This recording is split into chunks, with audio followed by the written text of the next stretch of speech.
en plus de l'incompétence, Coliné Makosso ajoute le mensonge. Ça, c'est grave. Et on en est là. On en est là. Donc, si Coliné Makosso a su maîtriser le Covid-19 au Congo, comment il ne peut pas maîtriser une maladie qui consiste seulement à se laver les mains? Une maladie qui consiste seulement à se laver les mains. Deuxième crime de l'État congolais. Le PDG de la société d'eau vous dit, que mais son eau est potable. l'eau est potable. Ah oui, mais avant de boire, il faut quand même bouillir. Mais vous imaginez? En psychologie clinique, on appelle ça injonction paradoxale. Et l'injonction paradoxale veut dire quoi? Ça veut dire qu'on vous dit une chose et son contraire en même temps. Et lorsque vous avez une structure psychique fragile, c'est ça qui conduit à la folie.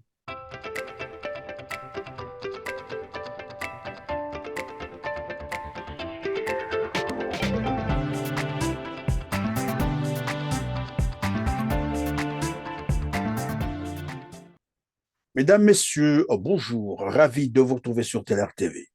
Le Congo-Brazzaville frappé par une épidémie de la misère, la chigellose. Le gouvernement tente de relativiser malgré les ravages que cela fait. 37 décès avaient déjà été signalés dès l'annonce officielle de cette épidémie. Aussi curieux que cela paraît, c'est le moment que Denis Sassou Nguesso a choisi pour rendre visite à son ami Paul Kagame, le Rwandais, l'agresseur du Congo voisin, la RDC, pour consolider les accords militaires et agricoles entre le Congo-Brazzaville et le Rwanda. On en parle aujourd'hui avec Didier Mouni-Volo, spécialiste des relations internationales, porte-parole du Congrès pour la Renaissance du Congo, le CRC. Bonjour Didier et merci d'être encore avec nous sur TLR TV. Bonjour, monsieur Christian Perrin, et merci pour, une fois de plus, merci pour cette invitation. Merci Didier d'avoir encore accepté notre invitation. Dolisie, la troisième ville du Congo-Brazzaville, est sous la menace d'une épidémie, la chigellose. Tout le monde s'accorde à dire que c'est un indicateur de la misère et de la pauvreté. Comment expliquer cela dans un pays aussi riche que le Congo-Brazzaville, qui ne compte que 5 millions d'habitants avec d'énormes revenus grâce à son pétrole, son bois et ses minerais, jusqu'à dégager d'ailleurs des excédents budgétaires de l'ordre de 14 000 milliards, soit 23 milliards de dollars américains. Comment expliquer ce niveau de misère et de pauvreté? Permettez-moi, monsieur Christian Perrin, de présenter une fois de plus mes condoléances aux familles euh, victimes de cette maladie, en tout cas aux familles des disparus. C'est très triste puisque dans certaines familles, ce sont quand même parfois des sœurs qui sont parties. Et mes encouragements aux malades. Puis je demande au corps médical de faire preuve d'éthique médicale, de mettre en valeur ou en tout cas d'appliquer le serment d'Hippocrate pour être vraiment au chevet des malades, des familles des malades, pour les soutenir, puisque l'État est totalement défaillant sur toute la ligne. Et c'est ce que d'ailleurs je m'emploierai à démontrer ici, la défaillance de l'État. Le Congo n'est plus gouverné, sauf quand il faut arrêter, emprisonner, brutaliser ou assassiner les opposants. Donc Et donc, je là, vous posais la question de savoir comment expliquer ce niveau de misère pour un pays comme le Congo-Brazzaville, connu déjà troisième producteur du pétrole en Afrique subsaharienne. Et j'ai rappelé tout à l'heure, le Congo ne compte que 5 millions d'habitants. Et si on est beaucoup sévère là-dessus, c'est autour de 4 millions d'habitants. Et qu'on arrive à ce genre d'épidémie qui, en fait, et comme je l'ai aussi rappelé, est un indicateur de la misère. alors, l'épidémie, déjà, bon, ça c'est un autre débat, hein, c'est un débat plutôt médical. Est-ce que la définition de l'épidémie répond à la réalité de Dolisie? Mais n'empêche, comme vous dites, c'est une maladie de la misère. On a parlé de la maladie des mains sales, de la maladie d'hygiène publique. La pauvreté des Congolais ne peut s'expliquer que par une seule cause, Denis Sassou Nguesso. C'est-à-dire que le président de la République, Denis Sassou Nguesso, a pris la décision d'affamer les Congolais, d'appauvrir les Congolais et de tuer les Congolais par la misère. Donc, si vous prenez tous les indicateurs économiques et financiers, vous l'avez vous-même dit, quand on voit la quantité de richesses produites par le Congo chaque année produit au minimum, en tout cas 3 000 milliards de francs CFA de recettes. Hein. Lorsque le Congo déclare dans sa loi finance, que j'ai d'ailleurs sous les yeux, la loi finance 2023, lorsque le Congo déclare 2500 milliards de recettes à peu près, mais en réalité, il faut compter plus de 1000 milliards de recettes en plus qui sont au service de Denis Sassou Nguesso lui-même. Hein. Donc voilà. Donc, lorsque vous faites les ratios entre la richesse créée et la population, chaque Congolais devrait avoir un revenu. Après, moi, c'est ce que j'ai étudié. Hein. Donc, nous savons les techniques par lesquelles on peut redistribuer de la richesse aux populations. Ce sont les allocations familiales, ce sont les allocations de soutien des rentrées scolaires, c'est la sécurité sociale pour les étudiants, pour les personnes troisième âge, c'est la gratuité de la scolarité, soutien aux jeunes entrepreneurs, ainsi de suite. On connaît les méthodes. Et vous avez beaucoup de Congolais, moi je n'ai pas étudié les sciences économiques et les finances, mais vous avez des Congolais qui ont étudié, quand on peut faire appel, et ils peuvent aider le gouvernement à mettre en place les politiques. Donc cette misère ne s'explique pas par des données macroéconomiques ou des données économiques, ça s'explique par le simple fait que le pouvoir de Brazzaville, à sa tête Denis Sassou Nguesso, parce qu'ils ont une structure psychique haineuse, eh ben, ils ont décidé d'affamer les gens, point. Donc, ils préfèrent dépenser de l'argent dans des costumes, dans des fasques, dans la volupté, que dans les sacerdoces politiques qui consistent à dire, nous sommes un gouvernement, un pouvoir, nous avons prêté serment pour s'occuper des problèmes des gens. Regardez l'absence de l'État à Dolisie. À Dolisie, l'État n'est pas là. Les gens souffrent, les gens meurent d'une maladie dite d'hygiène publique et aucune perspective de solution.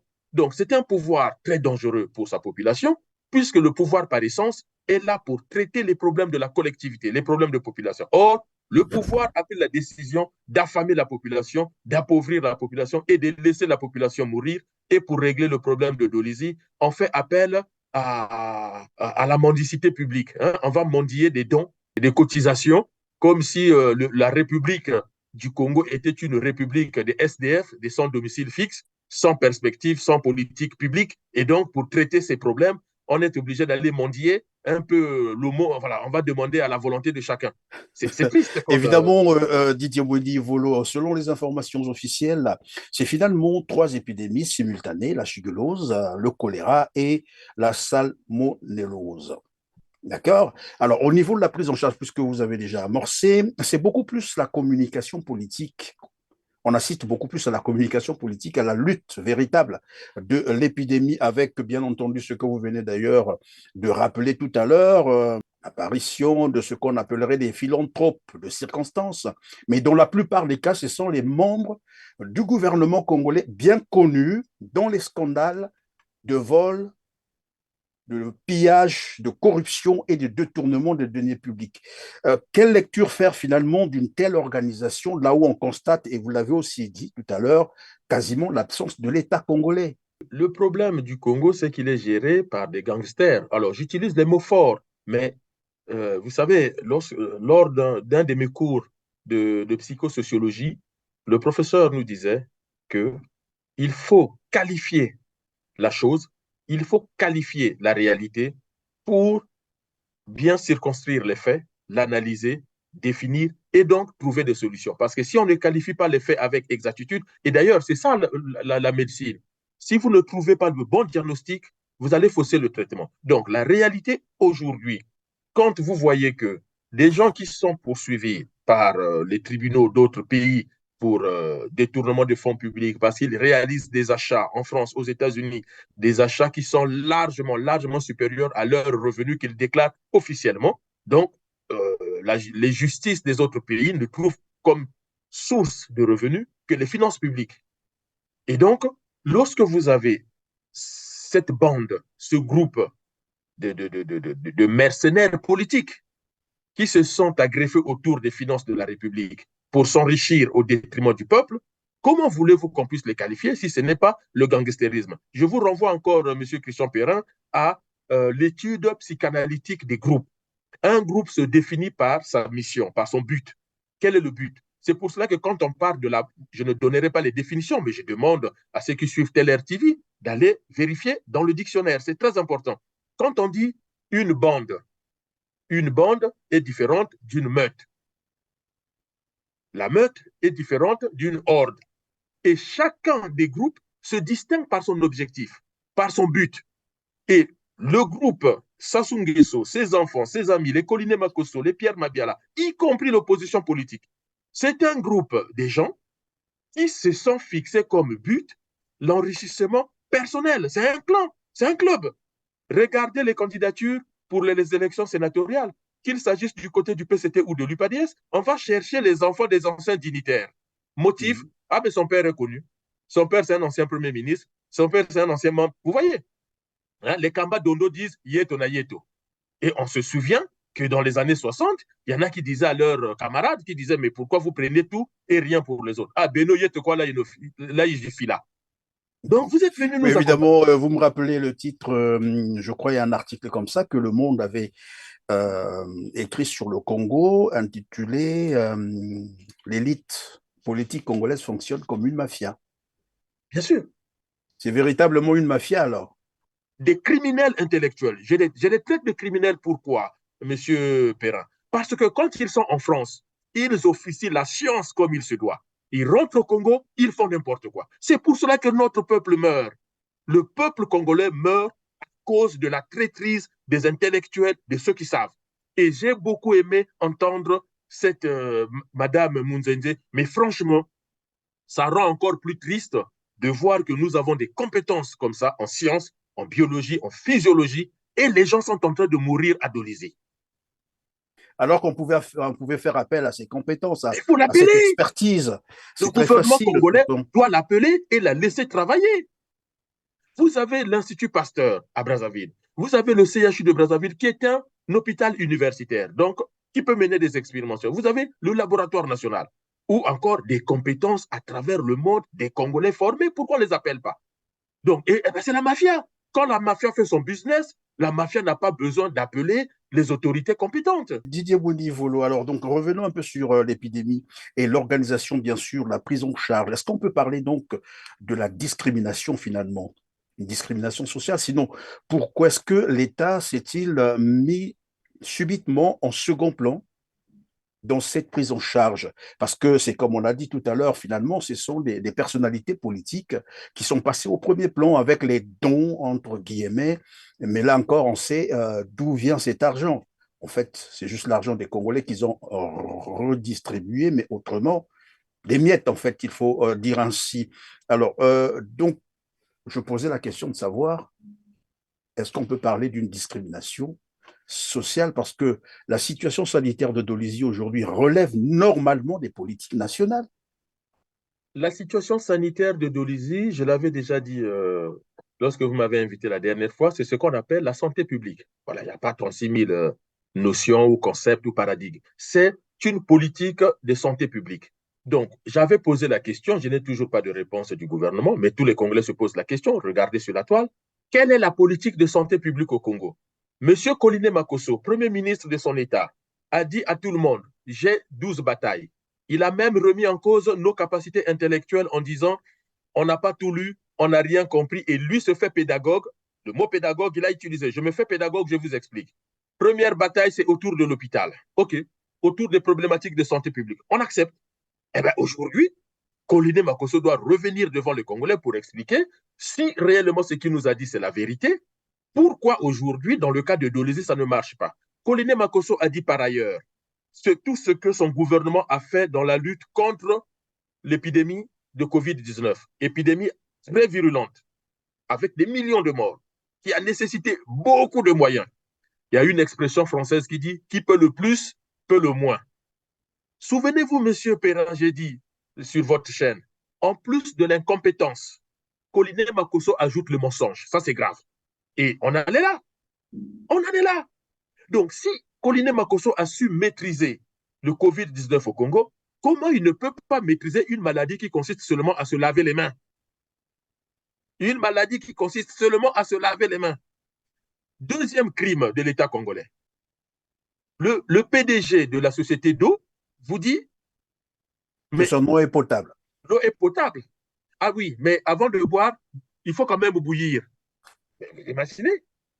En psychologie clinique, on appelle ça injonction paradoxale. Et l'injonction paradoxale veut dire quoi? Ça veut dire qu'on vous dit une chose et son contraire en même temps. Et lorsque vous avez une structure psychique fragile, c'est ça qui conduit à la folie. La schizophrénie chez les jeunes, c'est souvent dans des familles où les parents disent, allez, tu sors. Non, non, non, rentre. Un enfant ne peut pas traiter deux informations contradictoires en même temps. Les Américains appellent ça double blind. Donc, deux contraintes. Et quand vous mettez des individus face à deux contraintes, eh ben, ils explosent. Donc, le PDG de la société d'eau est en train de mettre les gens dans une situation où il dit l'eau est potable. Si vous me dites l'eau est potable, je peux la boire. Mais si vous me dites l'eau est potable, il faut d'abord la bouillir. Du coup, il y a un problème. Mais en plus, et les Congolais peuvent aller demander aux spécialistes, reposer la question à Madame Doriska Munzenze, Monsieur Perrin, l'eau bouillie est impropre à la consommation. Je rappelle notre cours de physique-chimie de 5e. L'eau sale, pour que l'eau sale devienne l'eau propre, on fait passer par la condensation. C'est-à-dire, on bouillit, ça devient de la vapeur, on refroidit les vapeurs qui deviennent des gouttes d'eau. Et on obtient de l'eau pure. Or, l'eau pure est mauvaise pour la consommation parce qu'il y a une perte importante d'oxygène. Il faut donc réoxygéner l'eau pure pour que l'estomac puisse la digérer. Je vous rappelle les cours de physique-chimie en 5e.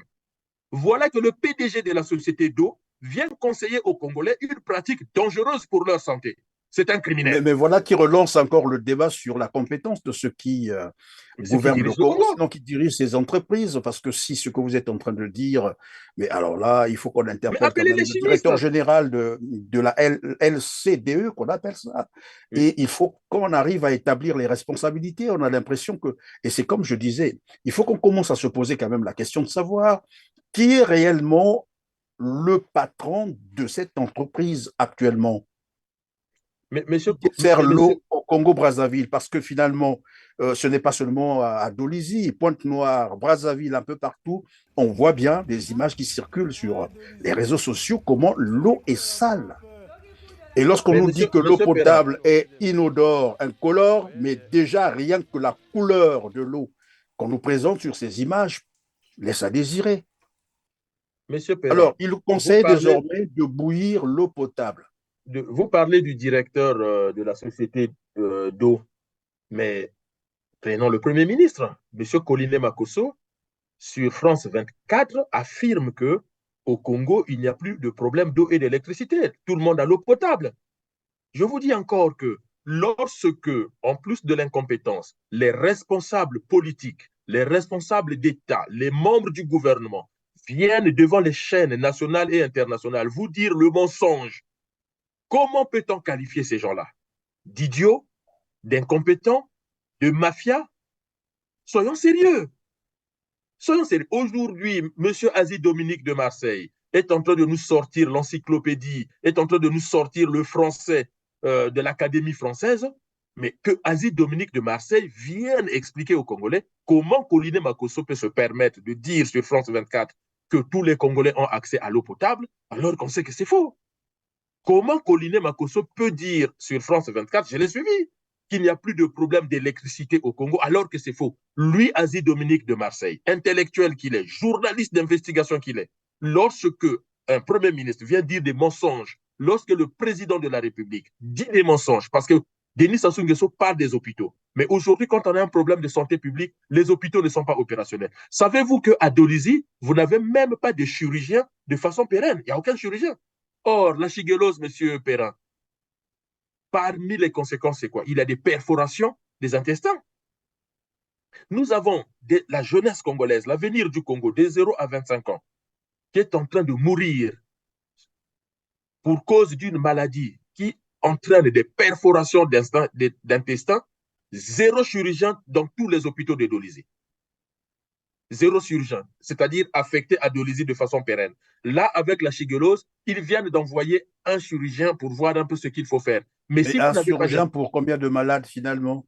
un chirurgien pour combien de malades? Et quand vous n'avez pas de chirurgien, ça suppose que vous n'avez pas de plateau technique. Ça suppose déjà que vous n'avez pas de plateau technique. Donc, est-ce que ce chirurgien se déplace avec un laboratoire et plutôt avec un bloc opératoire? Pas du tout. Ne nous limitons pas seulement au niveau de la présence d'un chirurgien, mais le chirurgien doit avoir un bloc opératoire pour travailler. Il doit avoir du matériel. Donc, de quoi on est en train de parler? Oui, c'est criminel. On est au-delà de la simple discrimination comme vous avez posé. On est dans la criminalité gouvernementale. On est dans la criminalité officielle. Et puis, M. Perrin, lorsque j'entends, vous l'avez dit, de façon officielle, est-ce que le gouvernement a donné des chiffres officiels? Mais pas du tout.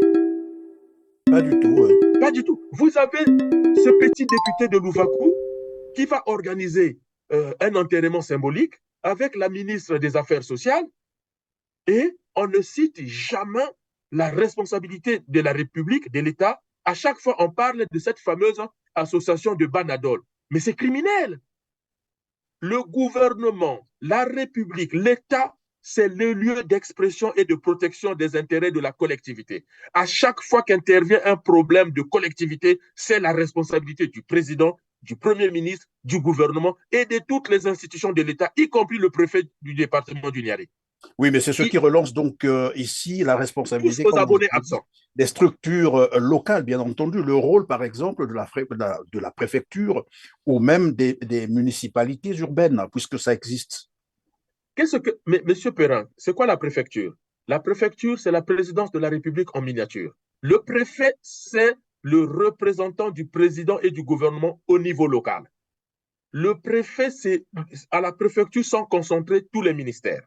Lorsque vous devez faire vos démarches en lien avec le ministère de la Santé, le ministère de l'Intérieur, le ministère de l'Agriculture, créer une entreprise, au niveau local, vous allez à la préfecture. Bon, je ne sais pas si nos préfets le savent ou si ça se passe comme ça, mais c'est comme ça. Et donc, lorsque le directeur de l'hôpital général est alerté par ses services, ce n'est pas lui dans son bureau qui imagine. Vous avez les médecins qui travaillent sur place, vous avez le laboratoire, vous avez tout le monde. Ils se rendent compte qu'arrivent à l'hôpital des gens avec certains symptômes, je ne dis pas certaines maladies, d'abord des signes, des symptômes, et lorsqu'on fait les examens, on découvre qu'il y a un problème en lien avec la salmonellose, la shigellose ou encore le choléra. Eh bien, ils alertent le directeur et le directeur sait par quel canal alerter la mairie de Dolisie et la préfecture du Niari. Il le sait. Et tout de suite, réunion d'urgence déjà au niveau de la préfecture pour savoir si vraiment les faits sont corroborés. Et là, on peut pratiquer, comme l'a dit Madame Munzenze, on peut faire des prélèvements. Monsieur Perrin, moi-même, je suis responsable d'un établissement recevant du public. Chaque année, je subis ce qu'on appelle les contrôles annuels obligatoires. Et parmi ces contrôles, l'ARS, l'Agence régionale de santé, vient faire des prélèvements d'eau. S'il y a un problème avec l'eau, on arrête toutes les machines, on va fournir de l'eau minérale aux ménages, aux individus, en attendant de régler le problème. Chaque année, on Oui, mais contrôle. évidemment, c'est la question que j'allais vous poser tout à l'heure. Est-ce qu'on peut parler de l'incompétence ou, disons, une inorganisation, disons mieux, le dysfonctionnement des services de santé? Parce que je ne sais pas si vous l'avez constaté que finalement, l'alerte a été donnée par les familles des malades et non par les services de l'hôpital. Et simplement, parce que peut-être qu'ils n'ont pas les données, la base de données qui leur permettent évidemment de suivre l'évolution d'une situation, par exemple, dans le département du Niari, dans le cas actuel, le cas de Dolisie. Et ce sont les parents, donc les familles, qui ont donné l'alerte. Cela veut dire que jusqu'à ce niveau-là, la situation échappait encore aux services de santé. Et Mais donc, ça pose carrément le problème de la base de données. la Est-ce que cette situation base est bien échappe. suivie? Est-ce qu'elle existe? Ou alors c'est carrément de l'incompétence, ben voilà, généralisée, comme qui dirait. Mais vous avez un peu de tout. Hein. De toute façon, la situation échappe au gouvernement jusqu'à aujourd'hui. Parce que malgré cette. Alors, c'est quoi l'alerte? Lorsque je décrivais un peu comment les choses pouvaient se passer, après, le préfet alerte le gouvernement et on met en place tout ce qu'il faut. Mais regardez aujourd'hui, lorsque, bon, s'il faut dater, on commence à dater à partir du 30 juin. D'accord? Le 30 juin, les premières images, les premières publications Facebook, WhatsApp. Mais si c'est le 30 juin, ça veut dire que ça a commencé avant. En fait, le 30 juin, c'est là où commencent les premiers décès. Mais les gens ne sont pas tombés malades le 30 juin, puisqu'il y a une phase d'incubation. Et la phase d'incubation est à peu près de 2-3 jours. Donc, si on est le 30 juin, avec décès de personnes, ça veut dire qu'il faut reculer de 2, 3 jours d'incubation, on est au 27 juin, mais de 2, 3 jours ou une semaine de résistance à la maladie et autres. Donc, ça suppose que c'est vers le 20 juin que l'hôpital général de Doluzy doit avoir dans ses résultats d'examen des malades des données montrant la présence de ces maladies dans les corps des gens. Mais qu'est-ce que je voulais vous dire tout à l'heure quand je parlais de la datation? La semaine du 10 juillet, vous avez le PCT qui tient sa réunion au niveau central pour désigner les candidats aux élections sénatoriales. Et vous avez à côté le premier parti de l'opposition, l'UPADS, la même semaine, qui tient sa réunion stratégique et technique à Diata. Donc vous avez le parti au pouvoir avec les membres du gouvernement dedans et le premier parti de l'opposition avec des membres du gouvernement dedans, puisqu'il y a Honoré Saïd, qui par ailleurs est député de Dolizy. Voilà les gens qui sont en train de fêter, de danser, de s'amuser. Donc la sommité de l'État, et il y a des morts pendant que la population pendant que meurt. la population meurt à Dolizy. Mais vous croyez que ces gens sont compétents? Moi, je veux bien discuter avec eux, qu'ils me démontrent qu'ils sont capables de gérer le Congo. Alors, c'est quoi gérer le Congo? C'est boire, danser, mikolonio se fait inafeti, faire des enfants, pour ne pas utiliser une expression plus forte. Regardez les images. Et moi, j'ai alerté. En fait, quand je vois ce qui se passe sur les réseaux sociaux, j'alerte sur les espaces WhatsApp où sont des députés du Congo. Vous avez par exemple, comment la diaspora vous informe et tout. J'ai fait des audios qui ont circulé dans le monde entier, puisque j'ai eu des appels des gens que je ne connais même pas qui m'ont dit, mais vous êtes sûr? J'ai dit, si, si. Je suis en train de voir sur WhatsApp et Facebook, il y a une fille, sa sœur est morte une semaine avant, et son oncle dit qu'elle aussi, elle vient de mourir. On dirait que c'est grave, il faut alerter. J'ai appelé Dolizy. À Dolizy, les gens ne savaient même pas. Sauf les familles des victimes, les gens ne savaient pas. J'ai appelé Pointe-Noire. À Pointe-Noire, les gens ne savaient pas. À l'hôpital Adolphe Cissé, les gens ne sont pas au courant. À l'hôpital de Mais Patras, voilà pourquoi je parlais. Est-ce que on peut dire que ça relève de l'incompétence ou c'est un crime finalement organisé? Parce que l'incompétence, il faut aussi le rappeler, que dans nos hôpitaux, je prends ici le cas par exemple du CHU de Brazzaville, en janvier 2020, le Canadien Sylvain Villard avait dénombré près de 250 médecins et infirmiers avec des faux diplômes. En plus de cela, 150 agents fictifs. Ça, c'est le CHU de Brazzaville. Ça veut dire que dans les autres établissements hospitaliers, on en trouve beaucoup plus. Et ça, le gouvernement est conscient de tout cela. Et même quand on les a identifiés comme ça, on n'a jamais réglé le problème. Le problème, il est resté comme tel. vous C'est-à-dire, savez ce ces agents continuent à travailler et les vous savez fictifs ce qu'il a continuent à fait? toucher leur salaire. D'accord? Et voilà pourquoi je posais la question de savoir si cela n'est pas finalement un crime organisé. C'est un crime organisé, M. Perrin, et c'est un crime voulu. Alors, déjà, il faut savoir que c'est dramatique, hein, de dire ça comme ça, c'est dramatique. Souvent, ces gens-là qui nous gouvernent, leurs enfants n'aiment pas étudier. Quand ils ont eu la licence pour eux, ils ont touché le Graal. Dans leur environnement, les gens n'ont pas envie d'étudier parce que si tu passes trop de temps à étudier, à quel moment tu vas voler l'argent de l'État? C'est pour cela que dès qu'ils ont une licence, ils viennent vite. Vous avez vu ce que Mme Mounzanze est venue dire sur votre chaîne? Si on veut régler les problèmes de santé publique, mais faites appel à Mme Mounzanze, c'est sa compétence. Et laissez-la travailler tranquillement. Si on veut gérer les problèmes du pétrole et de l'industrie chez nous, mais faites appel à Alphonse Maboussou. Alphonse Maboussou, quand il vous parle du pétrole, de l'industrie au Congo, on sait de quoi ce sont des choses qu'il incarne. Ce n'est pas du bricolage. Or, nous avons des bricoleurs au pouvoir. Mais quand vous avez des bricoleurs au pouvoir, vous avez le cas de Dolizy. Et ça va se répéter. Parce que, pourquoi ça doit s'arrêter alors que la médiocrité est toujours là? Donc, c'est des Alors, la criminels. médiocrité est toujours là, c'est difficile que cela s'arrête, mais est-ce que on ne peut pas désormais commencer à réfléchir, sinon en fait c'est la question que j'allais vous poser, est-ce que dans pareilles circonstances, dans le cas de Dolizy par exemple, la société LCDE ne peut pas être interpellée ou poursuivie en justice par exemple? Elle est passible de poursuite Question, judiciaire. là, vous posez la question des responsabilités. En fait, sur le plan pénal, la responsabilité du directeur de l'hôpital de Dodésie est engagée. La responsabilité du directeur régional de santé publique est engagée.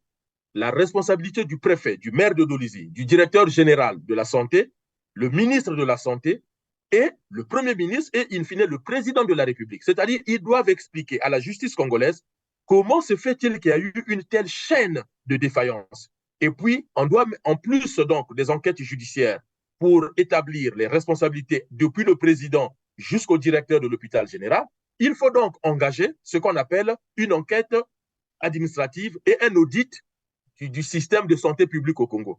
L'enquête administrative et l'audit vont permettre de, de, de, de regarder au plus près, de faire vraiment une étude clinique de comment fonctionne la santé publique chez nous, quels sont les moyens mis en œuvre, comment on recrute, même le processus de recrutement. Ça peut aussi aller, on peut aller regarder la formation du personnel médical, mais à tous les niveaux, les médecins, les infirmiers, les aides-soignants, tout le monde, et donc faire ce qu'on appelle les préconisations.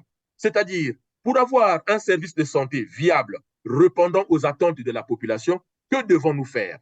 Pour bien lutter contre les pathologies, contre les épidémies et autres, que devons-nous faire? Est-ce qu'on a besoin d'une santé, d'une politique de santé préventive depuis l'école maternelle, avec des médecins scolaires, depuis l'école primaire, le collège? Donc, la question de la santé scolaire, la question de la santé publique, la question de l'hygiène. Est-ce que pour que ces genres de maladies cessent au Congo, il faut donc une société qui doit s'occuper des poubelles, ramasser des poubelles, le traitement des déchets des ménages. Donc, voilà. Donc, et puis, il y a une commission parlementaire, in fine. La commission parlementaire, son rôle, c'est quoi? C'est de prendre tous ces travaux et de dire, tiens, est-ce que la législation congolaise protège les populations en matière de santé publique? Si oui, donc ce sont les moyens qui manquent, on va renforcer, mettre le focus sur les moyens. Sinon, il faut changer au niveau de la législation, mais aussi bien définir les responsabilités de chacun lorsqu'il y a défaillance. Le ministre de la Santé, son rôle, c'est quoi? Il dit, bon, OK, vous avez identifié les charges, mais moi, dans mon budget alloué, ces charges sont énormes, je n'ai pas assez de ressources, donc il faut aller voir au niveau du ministère des Finances comment ajouter, comment augmenter le budget de la santé pour qu'on puisse financer les charges. Mais ces méthodologies de travail, il y a des Congolais qui savent le faire. Et donc, on peut faire une loi finance rectificative parce qu'on doit faire face à la situation de Dolizé. Là, je raisonne en tant que responsable au niveau de l'État, membre du gouvernement ou président. Sassou, Coliné Makosso, les autres, ils raisonnent comme les Mouziki. C'est-à-dire, notre famille est malade, est-ce qu'on va cotiser pour l'aider? Vous voyez les deux niveaux de raisonnement différents. Oui, évidemment, lorsque vous posez cette hypothèse, il faut rappeler ici, et c'est Destin Gavet qui nous l'apprenait sur ce même plateau, que finalement, dans cette prise en charge qui avait été annoncée gratuite par le gouvernement, curieusement, il est demandé aux patients de supporter, de prendre charge des examens, c'est-à-dire à hauteur de 7 500 francs CFA. Donc, c'est aux patients de payer les examens irrelatifs. L'hôpital ne vous offre que les médicaments, c'est-à-dire des produits. Monsieur Perrin, au début de notre interview, on a défini le gouvernement comme un groupe de mafieux. Vous allez croire à un mafieux? On regarde tous les films de mafieux. C'est quoi? C'est la méfiance. Depuis quand les Congolais croient à ce que le gouvernement dit? Le gouvernement a dit les passeports sont gratuits. Quelqu'un a un passeport? On voit les étudiants trimés à Brazzaville. Donc, si le gouvernement vous dit que les soins sont gratuits, c'est ce que le gouvernement vous dit. Mais on sait très bien que la réalité, c'est très faux. Moi, j'ai eu certains médecins à Dolésy qui m'ont dit, mais on parle de quels médicaments? Demandez au ministre s'il a vraiment visité l'hôpital de Dolésy. Il dit qu'il a été, mais non, il a été à l'hôpital militaire de Dolésy, mais pas à l'hôpital de Dolésy où les gens sont malades.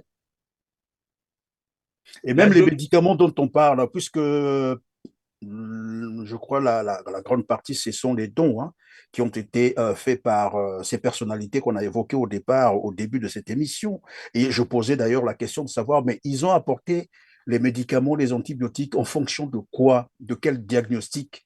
Parce que ce n'est pas parce que c'est un antibiotique qu'on apporte comme ça. Les antibiotiques sont spécifiques à des maladies. Alors, ils prennent des antibiotiques, ils apportent, oui, mais pourquoi? Pour traiter quoi concrètement? Mais c'est là où vous voyez la chaîne des compétences. Déjà, le gouvernement ne vous dit pas officiel. Vous savez, même quand on dit la shigellose ou toute autre pathologie, en fait, lorsqu'on parle de l'État, de la République, vous avez des gens autorisés pour donner la parole officielle. Tout le monde vous dit, c'est une oui, officiellement, mais ça, on appelle ça abus de langage. Officiellement, c'est Denis Sassou Nguesso. Officiellement, c'est Colline Makosso. Et officiellement, c'est le ministre de la Santé. Et puis, par délégation, le directeur général de la santé publique. Or, le ministre de la Santé, quand il est à Dolisie, il vous dit quoi? Il vous dit, on nous a dit, je vous répète ces phrases, on nous a dit qu'il y a 50 malades, mais il y a 30 guéris. On nous a, prenons des Attends, menteurs. ce que vous êtes en On, train de dire là, c'est, eh ben, attendez, comment ça? Comment personne expliquer ne ça? connaît les chiffres réels au Congo. Donnez-moi l'institut au Congo qui collecte les données. Un pouvoir fonctionne avec des données chiffrées statistiques. Le mal du Congo, les gens ne m'écoutent pas quand je parle, M. Perrin. Écoutez tous les membres du gouvernement parler, ils vous donnent rarement les chiffres pour apprécier. Le ministre doit vous dire que, au niveau de l'hôpital général, le service administratif a enregistré tant de personnes. Tant de personnes sont passées au laboratoire. Parmi tant de personnes, 10%, soit tant de tel nombre, voilà ce qu'on a trouvé. Le ministre dit, on m'a dit. Qui lui a dit? Est-ce que ce Lorsque n'est pas vous là êtes une façon chargé, de, est-ce que ce pardon, n'est pas là une façon pour lui de dissimuler les informations, mais pas du tout. question de ne pas exposer l'ampleur Non, des mais même dégâts de si ces... on veut dissimuler, on donne les statistiques selon ce que vos services ont récolté. Vous avez dit au début de cette émission qu'il se pose un problème de base de données. Mais c'est vrai, on a un gros problème de base de données. Oui, mais un ministre, s'il te plaît, Didier, Le un ministre ministre qui donne des vient de chiffres dire, officiels, un récoltés ministre, par pardon, l'institut officiel. moi je n'arrive pas à comprendre Je cela. vous donne un exemple, M. Perrin. Oui, Dans un mémoire, dans une thèse, quand vous citez, par exemple en France, on cite l'INSEE. Vous savez c'est quoi l'INSEE? C'est l'Institut de la statistique et des études et des conjonctures économiques. C'est officiel. C'est l'INSEE qui collecte les chiffres, qui les analyse, qui les traite, qui les publie. Donc, lorsque vous êtes en débat dans un pays comme la France, si vous dites que moi j'ai les chiffres de l'INSEE, eh ben, vous avez des chiffres officiels. Aux États-Unis, par exemple, quand on dit, voilà, la conjoncture économique aux États-Unis, nous sommes en attente des chiffres du chômage. Mais qui donne les chiffres du chômage aux États-Unis? On connaît. Donc, les chiffres viennent d'où? Les chiffres que nous donne le ministre de la Santé. Il dit, on a dit, prenons des menteurs. Donc, en plus de l'incompétence, lui aussi, il ajoute le mensonge. C'est ça qui ne marche pas dans notre République. et donc, C'est-à-dire, pardon Didier, on avait raison de dire que finalement, le gouvernement congolais est en train de mentir sur cette affaire, sur cette épidémie. On ne donne pas les informations exactes, on est en train de, comme qui dirait, de tâtonner, ou ils font semblant finalement de tâtonner pour ne pas donner des bonnes informations. non, non, ils ne font pas semblant. Attention, M. Perrin, là, je suis sérieux, sévère, hein, comme je l'ai toujours été. Même les médecins de l'hôpital général de Dolisie ne pourront jamais vous donner les vrais chiffres. Je vous dis encore qu'avoir les vrais chiffres, demandez aux gens qui ont étudié la statistique, demandez-leur, demandez les sociologues, demandez les économistes. Les vrais chiffres, vous ne pouvez les avoir que si vous avez une base de données pour les collecter. Sans une base de Finalement, données pour collecter les chiffres, le médecin peut être là, s'il n'a aucun répertoire pour collecter les chiffres, il soigne un malade, le malade part, il soigne un malade, le malade part, il ne peut pas les mémoriser dans sa tête. Pourquoi il a des bases de données, même écrites?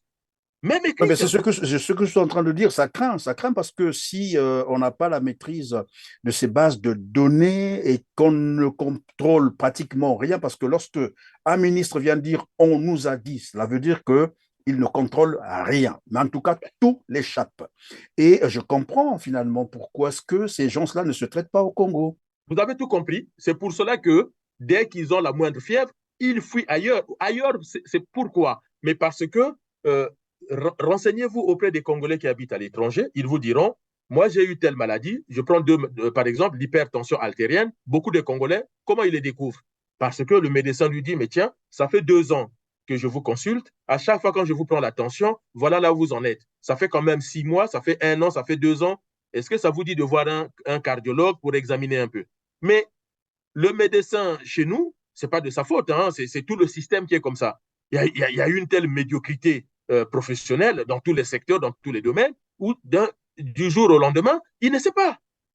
Il ne sait pas. Et donc, il n'y a pas de seuil d'alerte selon telle ou telle pathologie, telle ou telle. Et d'ailleurs, Dieu nous aime. Dieu nous aime. Pointe-Noire est à moins de 150 km de Brazzaville. Et plutôt, Pointe-Noire est à moins de 150 km de Dolisie, excusez-moi. Et Dolisie est environ de 350 km de Brazzaville. Nous sommes à 50 km depuis Dolisie, à peu près 50 km de Kimongo-Kabinda. Et la frontière la plus proche du Gabon est peut-être à 150 km.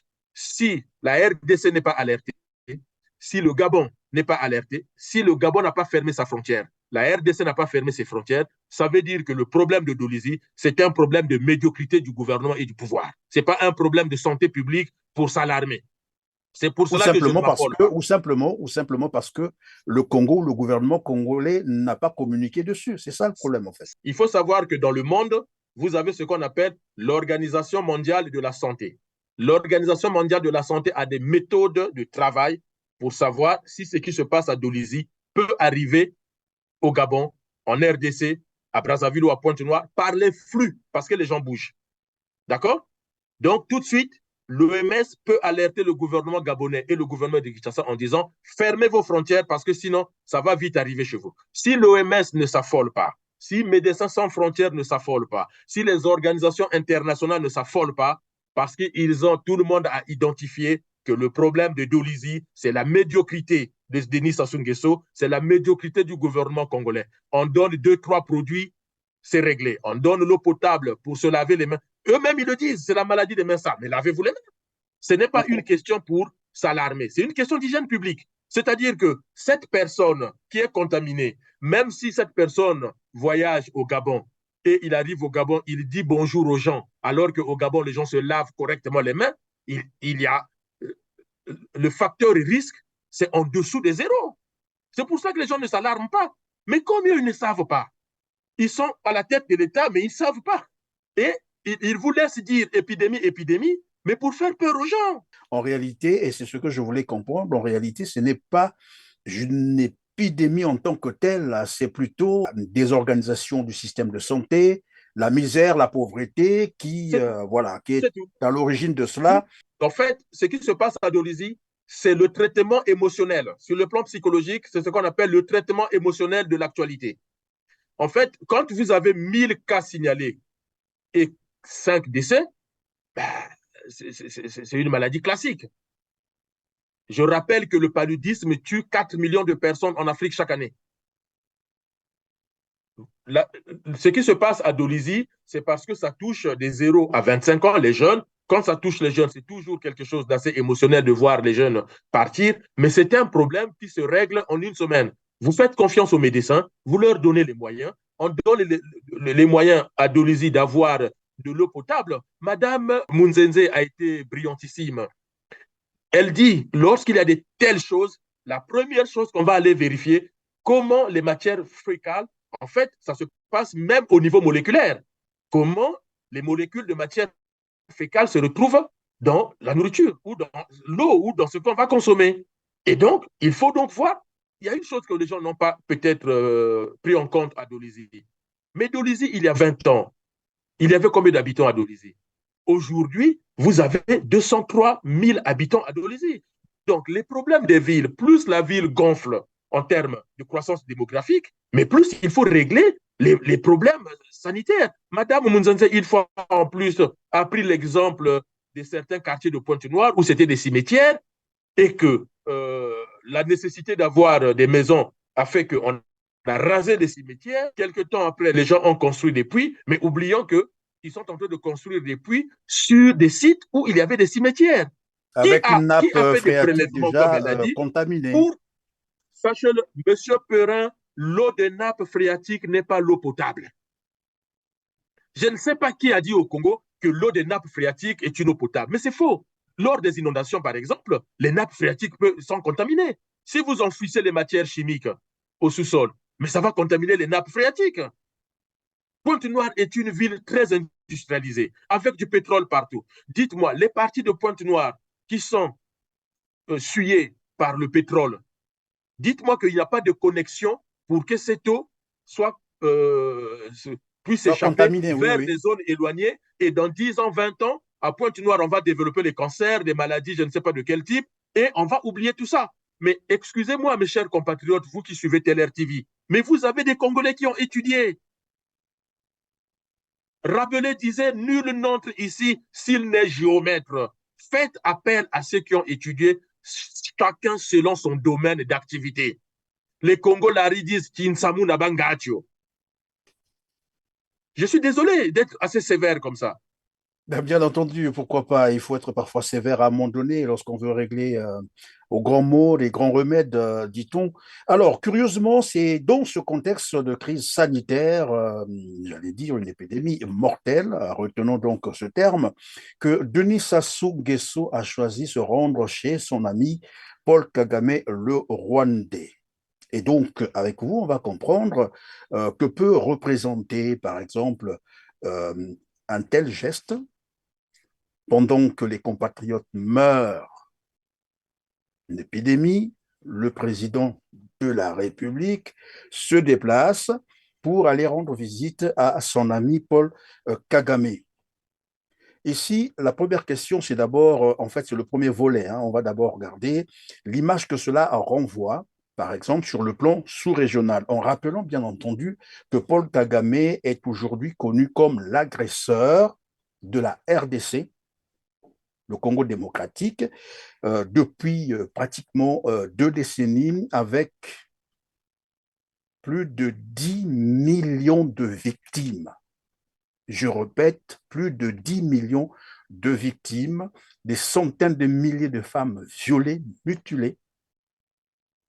Et Denis Sassou Nguesso, qui donc est le voisin immédiat de la RDC, donc Brazzaville, Kinshasa, c'est pratiquement la même capitale, un peu séparée par le fleuve, se permet d'aller s'afficher chez Kagame, qui est un agresseur. C'est la moindre des choses. Ce n'est pas moi qui le dis. Hein. De toute façon, cela est désormais officiel depuis, bien sûr, l'annonce par le Conseil de sécurité des Nations Unies. Quelle image. Mais avant de parler de l'image diplomatiquement parlant, ce que cela représente, d'abord le geste, l'acte posé par Denis Sassou Nguesso au moment où les compatriotes ou sa population est en train de mourir, lui se déplace. Non pas Alors, pour aller rechercher de l'aide, pour sauver ces malades, non pas pour aller chercher des secours, mais pour aller traiter autre chose, voilà, ses accords à lui. Et on reviendra là-dessus. au-delà du voyage, il faut rappeler que le président ne s'est toujours pas rendu à Dolisie. Il n'y a pas eu d'annonce officielle. J'en passe. Qu'est-ce que ce comportement veut dire? Ça suppose d'abord que le président de la République traite les Congolais avec cynisme. Il est très, très, très cynique. Et je rappelle une fois de plus, vous savez, en politique internationale, il y a un très bon livre de Durosel et Renouvin, Introduction à l'histoire des relations internationales. Lisez ce livre-là. Il y a un très bon chapitre sur la personnalité de l'homme d'État. Et donc, ils font une typologie des hommes d'État. Et donc, Denis Sassou Nguesso, c'est le type cynique. Il s'en fiche des gens. Il est dans le je m'en foutisme. Vous pouvez crever, vous pouvez mourir, ça ne m'intéresse pas. Mais plus loin encore, c'est la haine vis-à-vis de sa propre population. Parce que quel était l'intérêt d'aller à Kigali Et d'abord, l'opportunité d'ailleurs, est-ce que c'était opportun à ce moment-là?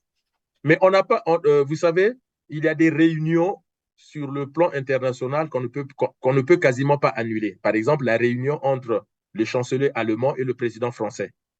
Parce que les deux pays ont une histoire telle que les deux présidents, en tout cas les deux chefs d'État doivent se rencontrer. Mais vu la situation qui prévalait en France, Macron a appelé son homologue allemand pour expliquer la situation et s'excuser pour dire que je ne viendrai pas. Et je peux comme ça multiplier les cas. Il y a eu la situation aux États-Unis et donc Joe Biden devait se rendre, je ne sais plus à quel sommet. Joe Biden n'est plus parti. Il a envoyé Anthony Blinken, son ministre des Affaires étrangères. Donc, faisons très attention. Et les affaires d'État, ce n'est pas les maillotos. Les affaires d'État, ce n'est pas les mbongi, ce n'est pas les mboka-mboka. Les affaires d'État sont tellement des affaires sérieuses qu'on ne peut pas accepter le comportement de Denis Sassou Nguesso, qui, dans un cynisme indescriptible, choisit d'aller se promener dans les champs avec Kagame, hein, on le voit bâton à la main dans les champs, alors qu'à Dolisie, les gens meurent. Est-ce que ce monsieur aura le courage demain d'aller dire quelque chose aux gens de Dolisie? Il va leur chanter quelle chanson? Quelle chanson d'amour? Quelle chanson de Et patriotisme? il dira que je vous ai laissé 10 millions et puis bon, voilà, je suis allé m'occuper Mais la question, autre mais chose. même si c'est 10 milliards, M. Perrin, c'est le contrat social. Je le rappelle encore, Jean-Charles Bouaou, Honoré Saï sont des professeurs de philosophie.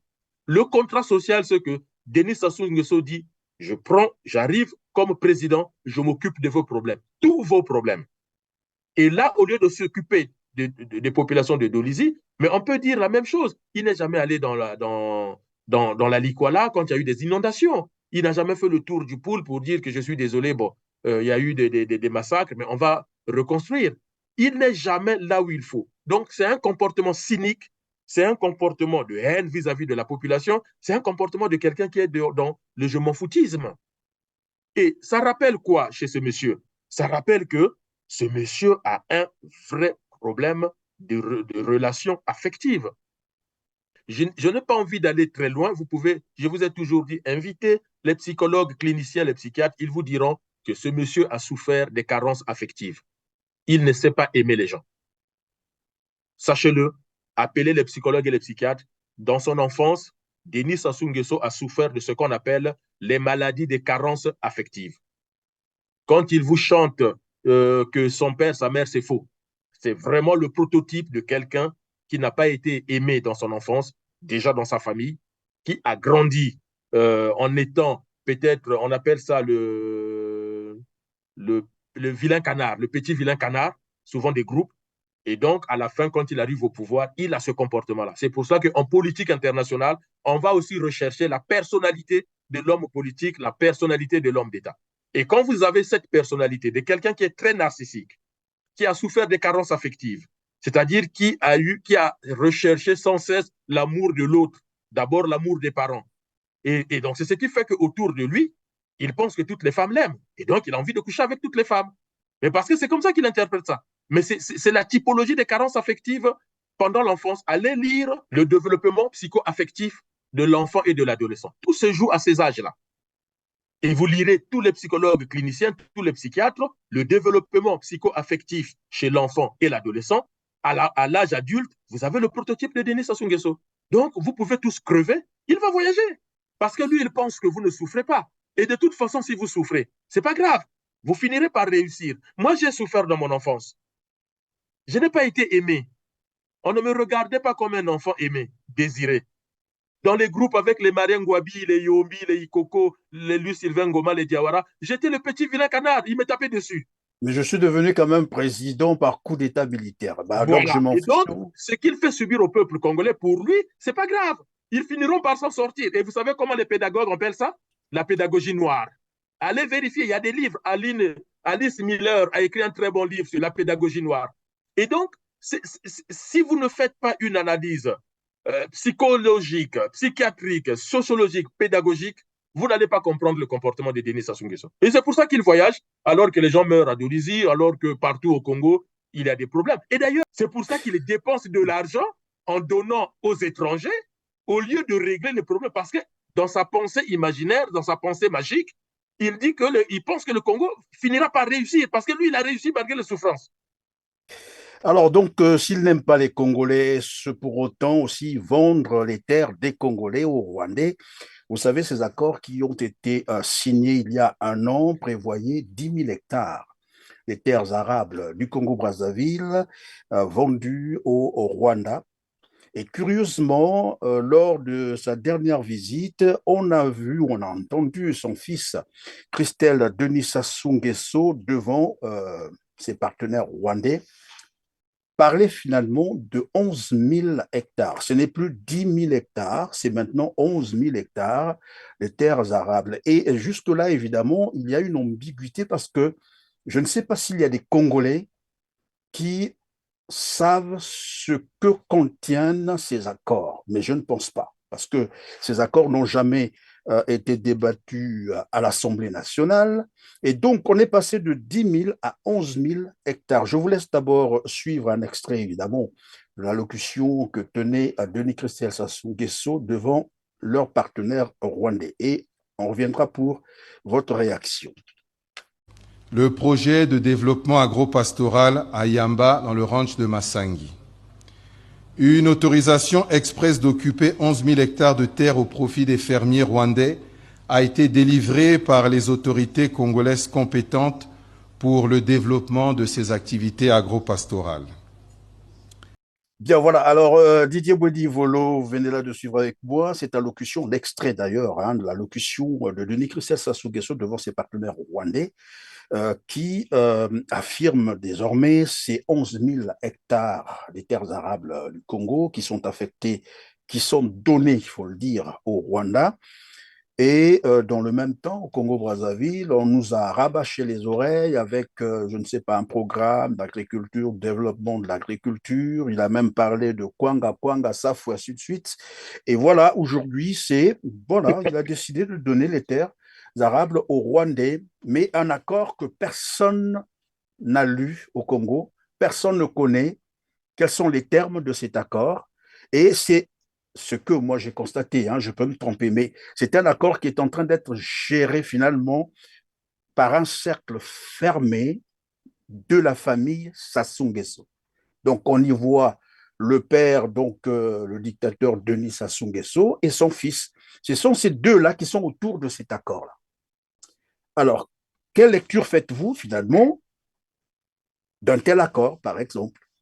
C'est difficile de se limiter seulement autour de l'accord. Comme je disais tout à l'heure, si on ne comprend pas l'état psychologique des personnes.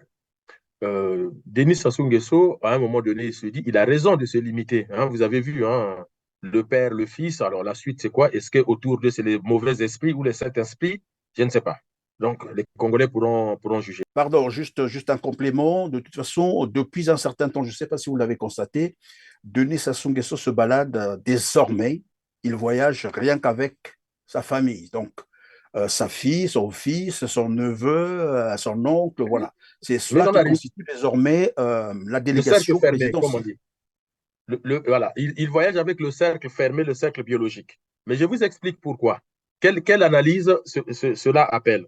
Donc, Denis Sassou Nguesso, il va signer les accords dénoncés par la RDC, des accords d'ailleurs très dangereux pour nous, puisque nous n'avons pas de frontière commune avec le Rwanda.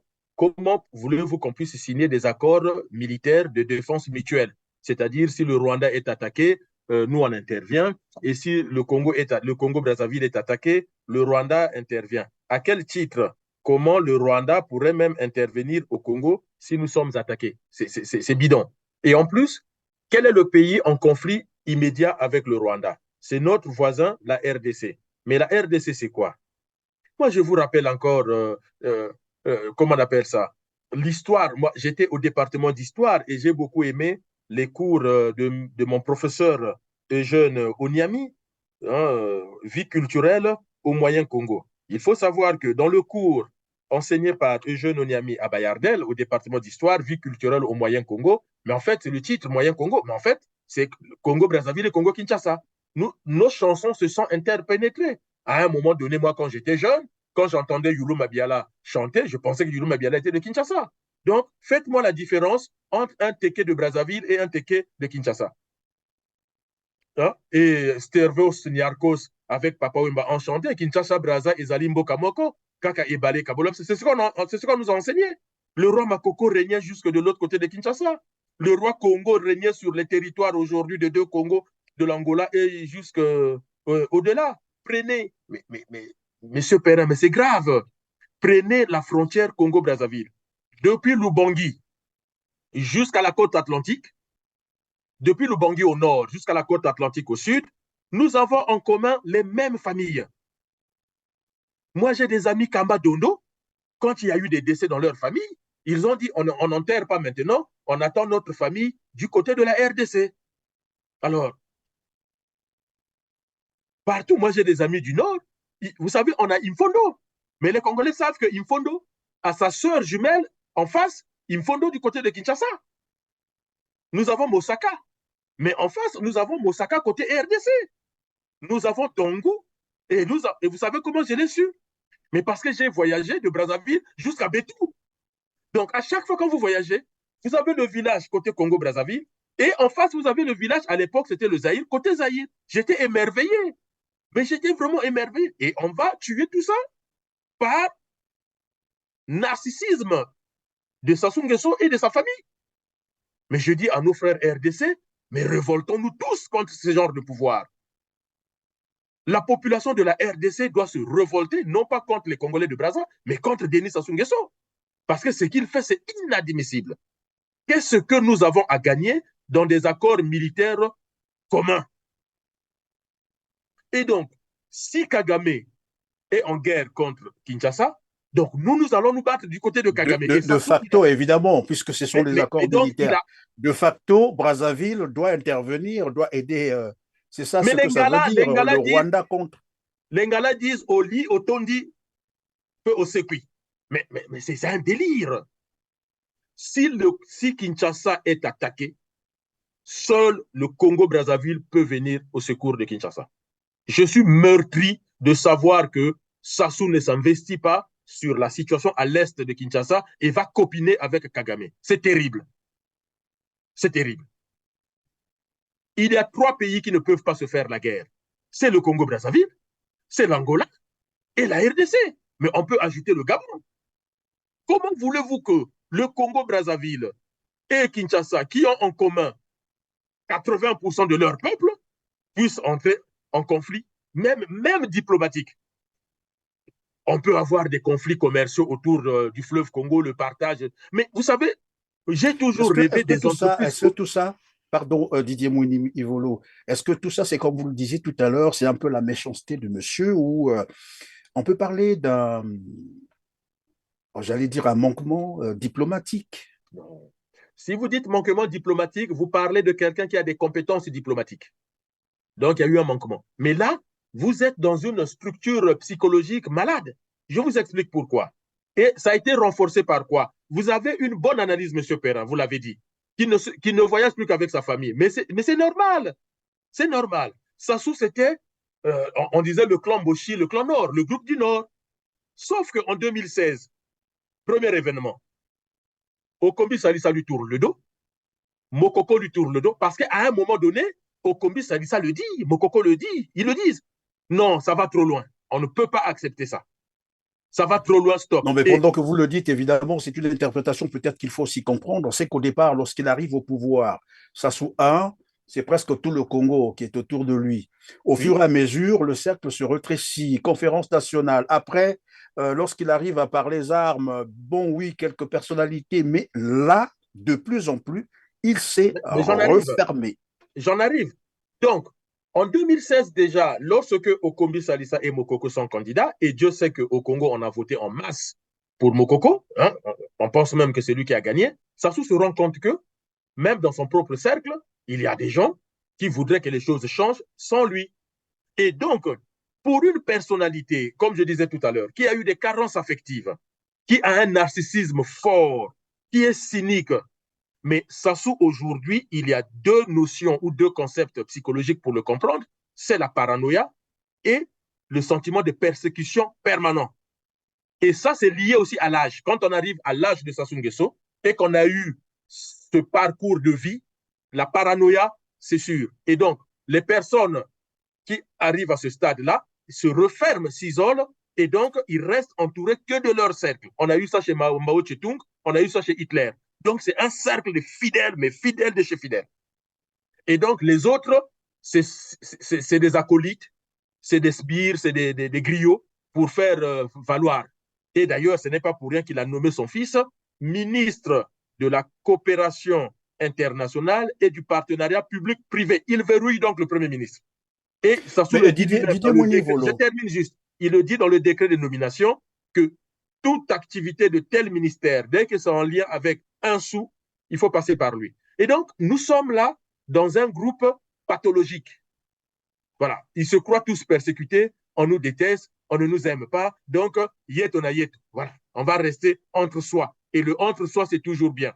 Mais quand on reste entre soi, on exclut les autres. Donc, les autres ne Alors, comptent pas. je disais tout à l'heure, est-ce que c'est aussi là, enfin, j'allais dire, hein, parce que, comme on dit, les gestes et les faits ont leur sens. Est-ce que c'est une manière pour Denis Sassou Nguesso de dire aux Congolais que désormais, je n'ai plus confiance aux Congolais, je fais maintenant confiance aux Rwandais. Je préfère être avec les Alors, Rwandais que les Congolais. dans une telle réalité où il sait qu'il ne peut plus faire confiance au clan Nord s'il le pensait comme ça, eh ben, il est tellement insécurisé. Hein, c'est ce qu'on appelle les personnalités insécures. Voilà, une fois de plus, en psychologie clinique, on les a. Et donc, c'est des gens qui vont chercher des artifices extérieurs. Et pour le moment, celui qui apporte la solution, c'est Kagame. Mais c'est une fausse solution parce que nous ne pouvons pas nous mettre la RDC à dos. Parce que Brazzaville, c'est 1 million d'habitants. Kinshasa, c'est 10 à 12 millions d'habitants. Le Congo, c'est 5 millions d'habitants. Kinshasa, selon les chiffres, c'est entre 100 et 120 millions d'habitants. Et d'ailleurs, vous entendez du côté de Kinshasa, ce n'est pas suivi par le pouvoir, et tant mieux pour nous, mais les populations disent déjà il faut affamer Brazzaville. Brazzaville est nourrie par Kinshasa. Et puis, nous, au CRC, en tout cas, le Congrès pour le renouveau du Congo, nous disons à nos frères, parents, amis de Kinshasa de ne pas prendre en compte les gesticulations du Congo. Voilà. Et nous disons à la population congolaise de ne pas suivre les aventures de Denis Sassou Nguesso. Les Congolais et les Quinois ont toujours, le peuple congolais de deux rives ont toujours vécu en bonne intelligence. Mais je voudrais quand même, au nom du CRC, lancer une mise en garde à l'armée congolaise, à la force publique.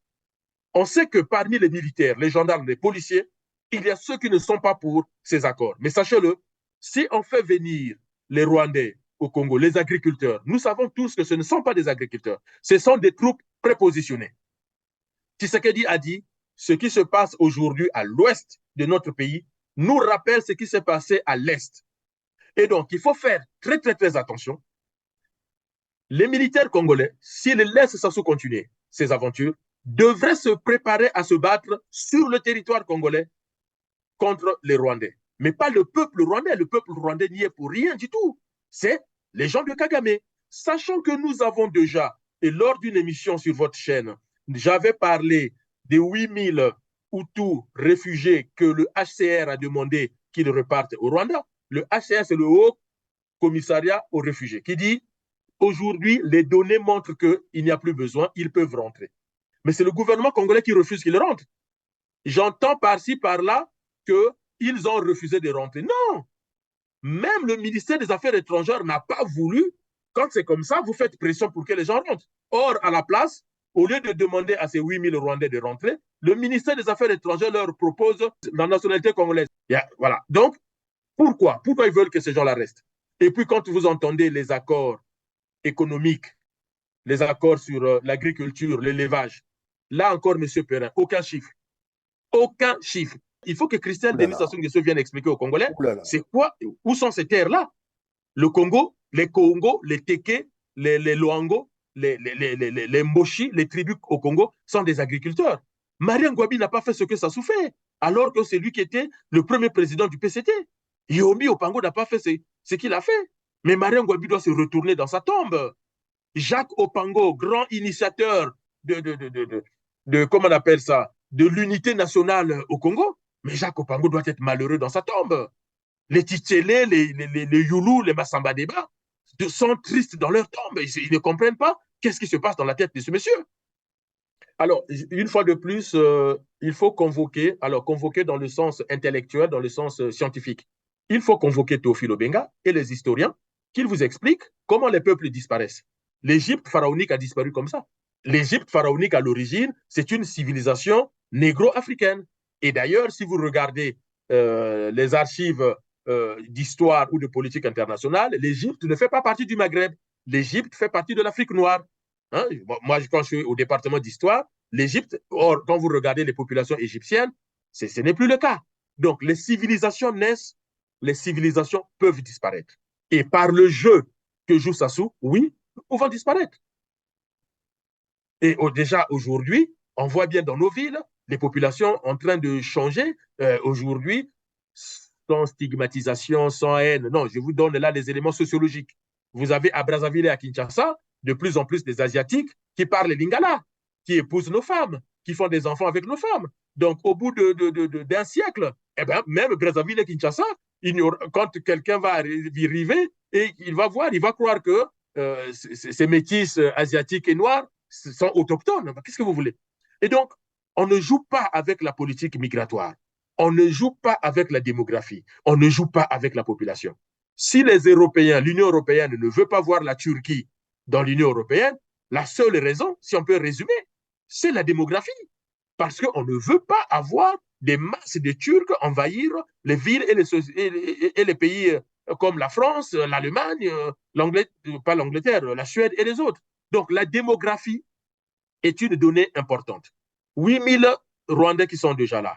Avec les terres qu'on va céder, Kagame fait venir 20 000 Rwandais. L'armée congolaise compte combien de militaires? Toute la force publique au Congo, moins de 15 000. Donc l'armée rwandaise sera beaucoup plus importante au Congo que les forces armées congolaises. Bien sûr. Mais alors là, c'est là que M. Perrin, je raisonne avec les chiffres. Et il ne vous donne aucun chiffre. Combien de Rwandais viendront pour ça? Or, on pense que ces Rwandais qui vont venir, ce sont des troupes prépositionnées. Ce n'est pas un Rwandais qui vient faire du tourisme ou qui vient faire des business et la RDC réagit. Si la RDC réagit, parce qu'on sait que Kagame a une vraie politique sous-régionale militaire. Kagame a envoyé des militaires en Centrafrique, au Mozambique. Et le Bénin est en négociation avec le Rwanda pour envoyer des militaires là. Vous avez Wagner en Europe et en Afrique, mais Kagame est en train de copier Wagner. Ne vous leurrez pas. Donc, si vous fermez les yeux, oui, vous allez vous réveiller un beau matin, et bien le Congo n'existe plus. Oui, les nations disparaissent, les civilisations disparaissent. La Grèce antique a disparu, la Rome antique a disparu. Et d'ailleurs, si les États européens existent encore jusqu'aujourd'hui, c'est parce qu'il y a eu les accords de Westphalie. Les États, comme on le connaît aujourd'hui, datent d'une époque assez récente, lors de la paix de Westphalie, où on a dit on ne se fait plus la guerre, on ne change plus les frontières, et on essaie de les maintenir. Mais nous, si nous jouons avec ces données-là, oui, à un moment donné, nous allons disparaître. Voilà, et donc les nations disparaissent, les civilisations disparaissent aussi.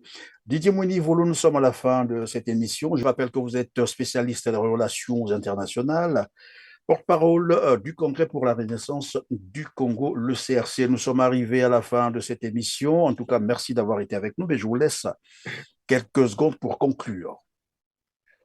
Alors, pour conclure, j'ai deux conclusions. La première, donc, par rapport aux malades et aux populations de Dolisie, je voudrais, au nom du CRC, leur dire tous nos encouragements. Nous sommes de bon cœur avec eux, nous les soutenons, nous sommes vraiment, vraiment préoccupés par leur situation et nous continuerons à dénoncer, à encourager, de sorte qu'on sorte de cette situation de santé publique. Donc, les populations Vous disiez d'ailleurs que vous étiez parmi ceux qui ont donné l'alerte dès le départ. Mais c'est le CRC par ma voix qui a vraiment donné l'alerte où j'ai appelé partout comme j'expliquais tout à l'heure. C'est pour montrer l'intérêt. En tout cas, c'est pour montrer quand même que le CRC reste très, très, très en contact avec les réalités des Congolais, mais de partout. Et d'ailleurs, vous voyez tous les intervenants qui passent sur votre chaîne. Donc, nous sommes très préoccupés par cette situation et nous allons continuer à réfléchir, à travailler pour qu'on puisse trouver des solutions par rapport aux problèmes de Dolisie. En tout cas, les populations de Dolisie ont tout notre soutien, qu'ils ne se doutent pas un seul instant que le CRC sera toujours leur porte-voix. La deuxième conclusion, donc, c'est la situation en RDC et les accords secrets de Denis Sassou Nguesso avec Kagame. Au nom du CRC, je voudrais quand même lancer un appel au gouvernement, au pouvoir de M. Tshisekedi, que nous sommes de tout cœur avec le gouvernement de la RDC. Nous savons que ce qui se passe à l'est de la RDC a été documenté par les Nations Unies dès lors que les Nations Unies nomment le Rwanda de Paul Kagame comme agresseur, soutien des rebelles à l'est de la RDC. Cela ne fait aucun doute que le Congo-Brazzaville doit se ranger du côté de Kinshasa. En tout cas, ne serait-ce que de soutenir les efforts des populations de la RDC. Lorsque vous citez, M. Perrin, les femmes violées, tuées, quand on sait que le docteur Mukwege, prix Nobel de la paix, fait un travail énorme pour réparer les populations meurtries de cette zone, on ne peut que soutenir ce travail. Et puis pour la population de la RDC, nous soutenons les forces vives de la RDC qui luttent contre les méfaits du comportement de Paul Kagame. Il n'en saurait en être autrement pour nous, Brazzavillois, que de soutenir ce que les populations de la RDC sont en train de mener comme combat pour se libérer de cette situation. La RDC doit être le pays phare en Afrique centrale et en Afrique pour définir la politique que doit être la nôtre, nous, Africains. Et on a des pays comme la RDC qui sont en tête de ce combat-là.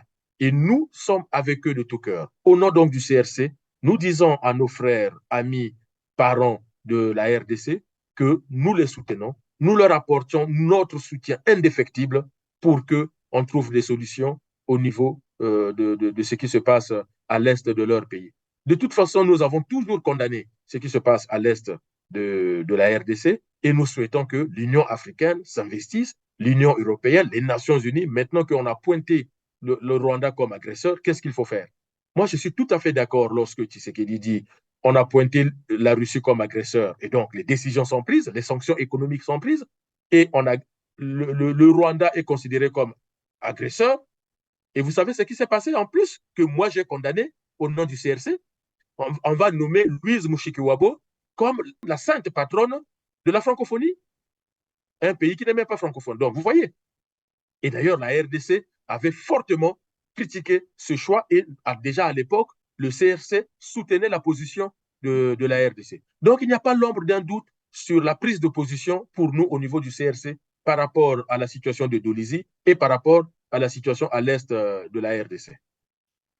En tout cas, merci Didier Mouini-Volo d'avoir été avec nous. C'est aussi l'occasion de dire à ces deux peuples, bien entendu, le peuple du Congo-Brazzaville et le peuple du Congo-Kinshasa, de faire la nuance entre les populations et les politiques, parce que évidemment, on est en train de suivre ces derniers temps sur les réseaux sociaux comment les échanges qui risquent évidemment d'envenimer la situation. Mais non, c'est Denis Sassou Nguesso qui est en train de, voilà, de faire ses accords avec ses amis. Mais bon, on a dit tout à l'heure, il doit avoir quand même un souci qui ne semble pas respecter d'abord sa population, mais aussi la population, j'allais dire le peuple, frère de Kinshasa. Donc, à nos chers compatriotes, à nos voisins de Kinshasa, de faire cette nuance. Les Congolais sont de tout cœur avec vous, vient de dire d'ailleurs Didier Mouini-Volo. Ceux de Kinshasa sont avec les Congolais de Brazzaville, ceux de Brazzaville avec les Congolais de Kinshasa. Mais en tout cas, ce qui se passe au niveau de la tête, à la rigueur, il devrait répondre un jour si jamais, ça se terminait très mal. Mais on ne le souhaite pas. Mais il viole la Voilà. Constitution tout le temps. Ben voilà. Et donc, merci Didier d'avoir été avec nous et d'avoir répondu Merci à vous. à nos questions. Mesdames, Messieurs, c'est la fin de cette émission. Merci de nous avoir suivis. Likez, partagez et abonnez-vous pour être notifié de toutes nos prochaines émissions. Dites-nous également ce que vous pensez de cette émission, en commentaire bien entendu. Et on se retrouve très prochainement. Merci.